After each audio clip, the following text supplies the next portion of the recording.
Assalamu alaikum. This is Abdul Karim Himmat from E-Education Afghanistan, your web designing and web development instructor. Under the umbrella of EEA, we are hoping to create a digital knowledge economy in Afghanistan. बिस्मिल्लाहिर्रहमानिर्रहीम राजू जावास्क्रिप्ट ته تیر کلاس کې موږ د لوپ ډیفینیشن کړیو ټایپس اف لوپ مو ذکر کړیو نن به راځو په لومړي قسم لوپ چې موږ ویلیو فار لوپ ده پاغي کې به ډیفرنٹ ټایپس اف مثالونه حل کوو آی ډی موږ سره موجوده سمپل ډبل کلیک کوم د زین آی ډی اوپن کوم او زه راځم سمپل دلته خپل پروجیکټ ته ا پروجیکټ چې کوم د زموږ ویب انډرسکور جاوا انډرسکور سکرپټ په نوم باندې څنګه دا موږ جوړ کړی ده دلته سایت روټ ته راځم سمپل زه رائټ کلیک کوم چې کله رائټ کلیک وکم د دې نه وروسته ځان سره یو ایچ ټی ایم ایل فایل اخلم او دلته نوم ورکوم فرض مثال لوپ انډرسکور ایگزامپلز لوپ انډرسکور ایگزامپلز په نوم باندې دا پیج ځان سره زه جوړوم اوس تاسو ته ښکاري دلته چې دا ټیکس یو اندازه وړوکی ده دا به هم ځان سره یاد کړئ چې ټیکس څنګه غټیږي سمپل په ټولز ته راشئ ټولز کې به ځان سره آپشن انتخاب کړئ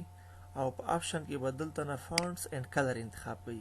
فونټس 12 ده زه راځم پر مثال دا فونټس دغه ځای نه زه څلېرویشت انتخابوم نو تاسو ته به اوس معلومات وشي چې دا فونټ به څنګه سي د دې ځای نه سمپل څلېرویشت ته وشي ګوره اوس فونټ هم غټ ښکاره کېږي یعنې صحیح ښکاره کېږي بهرحال زموږ چې کوم کوډ ده هغه مربوط د څه شي ته د لوپ ده نو زه سمپل داسې کوم چې دلته دې ساحې ته راځم د ټایټل ساحې ته او دلته لیکم چې لوپ وذ ایگزامپل کوشش کوئ دغه ټایټل ډېر یو ښه ټایټل لیکئ مینینګ فول ټایټل نو سکرپټ کوډ نه چې موږ کله استفاده کوو سمپل زه راځم دلته د دغه ډیو ساحې ته او دې ځای کې د څه نه استفاده کوم د جاوا سکرپټ نه د جاوا سکرپټ کوډ چې لیکو نو لومړی ځان سره موږ سکرپټ ټیک سټارټ کوو او د هغې نه وروسته دا سکرپټ ټیک چې کوم ده دا موږ بیرته هم په دې ځای کې بندوو اوس تیر کلاس کې ما تاسو ته هغه د فار لوپ سټرکچر او ساینټکس ښودلی و نن راځم دې کې ځینې نور مثالونه حل کوم سټرکچر داسې یو که نه فرض کړه لومړی به موږ یو ویریبل ځان سره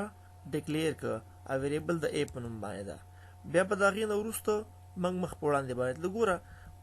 دلته انټیجر نه پېژني صحیح ده دلته چې کوم ویریبل ده چې هر قسمه ویریبل یې بس وار نوم ورته واله نور دا ویریبل په خپله باندې ډیکلیر کېږي او که انیشیلایز کوي په خپله انیشیلایز کېږي د ای په نوم باندې مې ویریبل ځان سره واخیسته له دې نه وروسته څه کوم ګوره سمپل راځم دا د فار کیورډ لګم ګوره دا د فار په خپله کیورډ ده فري ډیفاین ده پېژندل شوی ده پار ته پارنتیزس سټارټ شو او پار ته باډي سټارټ او باډي بند ما تیر کلاس کې ویلیو د پار په پارنتیزس کې موږ درې برخې لرو انیشیلایزیشن کنډیشن او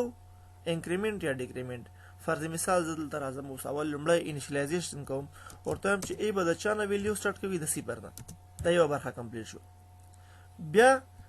چې کله د صفر نه سټارټ شوله ورته وایم ای به تر هغه پورې پرینټ کېږي چې کله د ای ویلیو د لسو نه کوچنی یا مساوي شي دا دویمه برخه شوه اوس چې کله ویلیو زیاتېږي هغې دپاره بیا موږ پلس پلس ساین نه څه کوو استفاده کوو له دې نه وروسته ګوره زه راځم او دلته څه ځان سره لګوم پر مثال په دوه طریقو باندې موږ دا ویلیو پرینټ کولی شو یوه طریقه د څه شي ده یوه طریقه هغه د ډاکومنټ ډاټ رایټ ده او بله طریقه د الرټ ده فرض مثال زه راځم د ډاکومنټ ډاټ رایټ طریقې نه استفاده کوم ډاکومنټ ډاټ رایټ او سمپل راځم دلته څه ځان سره لګوم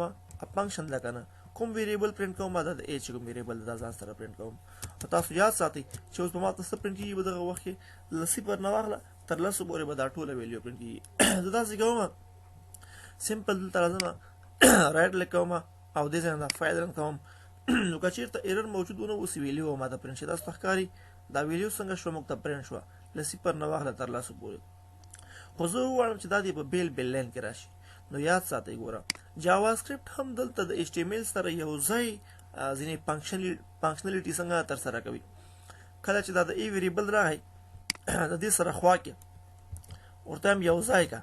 کوم یو ټیک ګوره چې نوي لین ته به راتللو د هغې دپاره موږ د HTML د BR د ټیګ نه استفاده کوله که نه. نو ګوره د دې دواړو قوسونو په مابین کې دلته به راشې ځان سره به لیست نه علامه ولګې هماغه د BR چې کوم ټیګ څنګه لیکل کېږي تاسو هم ټیګ هماغسې ولګوئ. بریک لاین ټیګ مې ولګاو سمپل دلته راشه او دې څه نه اوس څنګه دا ریفرش کړه. نو ګوره ما د نوي لین کې څنګه شو دا ښکاره شو. که ته وایې BR نه لګوم HR هم لګوی سې هوریزنټل لاین چې ورته وایي نو راشه دې ځای کې HR ولګوه بیا به څه کېږي دا لاین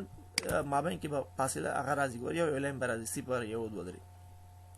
اوس مثال داسې حل کوو څوک وایي چې موږ ته په سکرپټینګ پروګرامینګ کې داسې مثال ولګوه صحیح ده چې هغه موږ ته له 0 نه واله تر چا پورې ټو 10 موږ ته یوازې او یوازې اډ نمبر څنګه ده دا دې موږ ته پرینټ کړي. نو ګوره دلته موږ تیر کلاس کې په سلیکشن سټیټمنټ باندې خبره کړلې وله. اوس څه کوم سمپل دلته راځم په دغې ساحه کې زه څه لګوم هغه د اف چې کوم کنډیشن د هغه لګوم. ګوره د فار د باډي په داخل کې دلته راځم څه لګوم سمپل اف که چیرته ویریبلز ما ای ده که نه لیکم اف که چیرته ای ماډیول د 2 باقي مانده څه شی سو 0 سره مساوي شي. یعنی که چیرته دا د ای ویلیو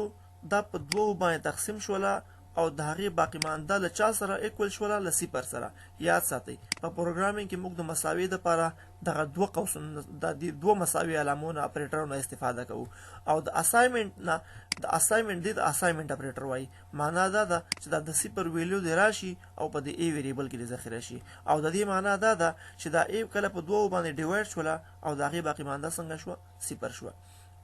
نو اوس وګورئ کله چې ای په 2 باندې ډیوایډ شي او باقي مانده د هغې 0 شي نو بیا دا خو موږ د ریاضي په قاعدو کې هم ویلي وو چې دا موږ سره کوم ډول ویلیو ده دا موږ سره فرض مثال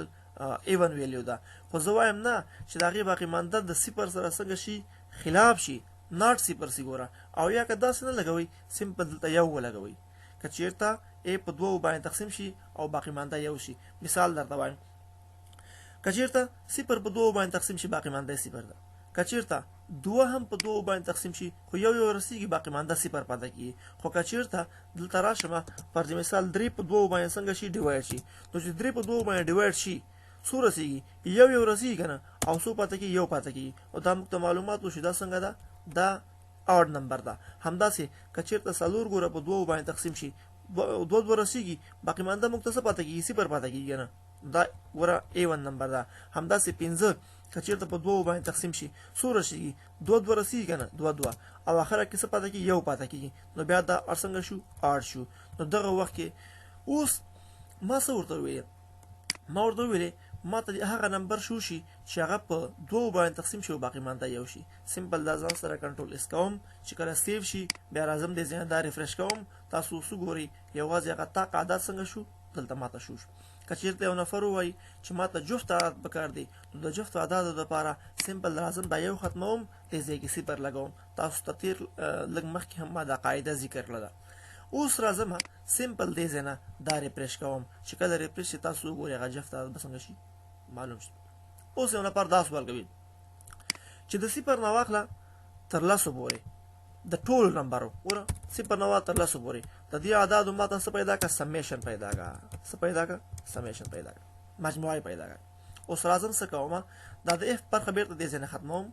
یاد ساتئ دلته ضرورت بیخیږي یو بل ویریبل ته چې په هغه کې دا سم ذخیره شي نو هغه ویریبل به زه دلته څنګه کومه انیشیلایز هم کوم. تاسو وګورئ ما د سم په نوم باندې یو ویریبل واخیسته هغې کې ما څه ذخیره کړل 0 مې ذخیره کړل. 0 د دې دپاره ذخیره کوم چې کله دې کې غلطه ویلیو امبیګویټي ویلیو راځي ایرر راځي د هغې مخنیوی به کوي. یعنې په ډیفالټ په دغه ویریبل کې سم پروت ده نور چې کوم ویلیو راتله دا سم به ترې ختمیږي او هماغه ویلیو به دې سم ویریبل ته اساین کېږي.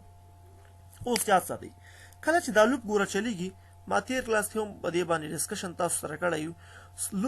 لوپ پر ا ته یو ځلې 0 ویلیو راځي بیا یو ویلیو راځي ان تر دې پورې چې دا ویلیو 10 ته ورسیږي د 10 نه ویلیو نه اضافه کېږي ځکه کنډیشن بیا فالس کېږي. اوس راځم د سم ویریبل لکه نه سم د سم ویریبل کې ورته وایم سم پلس ذخیره کا سم پلس دا د ا چې کوم ویریبل دا ذخیره کا. یاد ساتئ ګورئ د سم په ویریبل کې ما سره لومړی ځل 0 ذخیره صحیح دا 0 ورته وایم د دې سره د 0 سره دا ای هم څنګه کا دا یو ځای کا ګوره په ای کې 0 ده په سم کې 0 ده دا به ټول څنګه شي دا به 0 شي ما ته به څنګه شي 0 شي. بیا 0 سره خوا کې د ای ویلیو خو اضافه کیږي کنه، نو چې کله دا 0 شي دلته به د ای ویلیو ګوره انکریمنٹ کیږي، دا به 1 شي.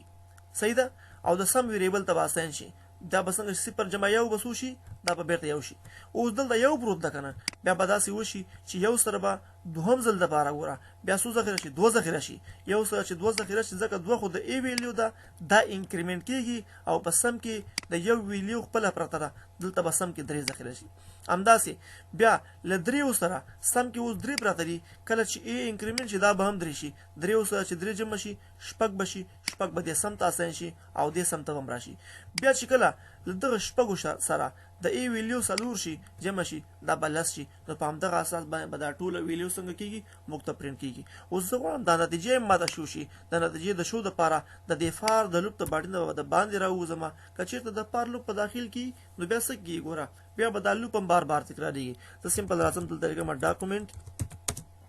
ډاټ رایټ.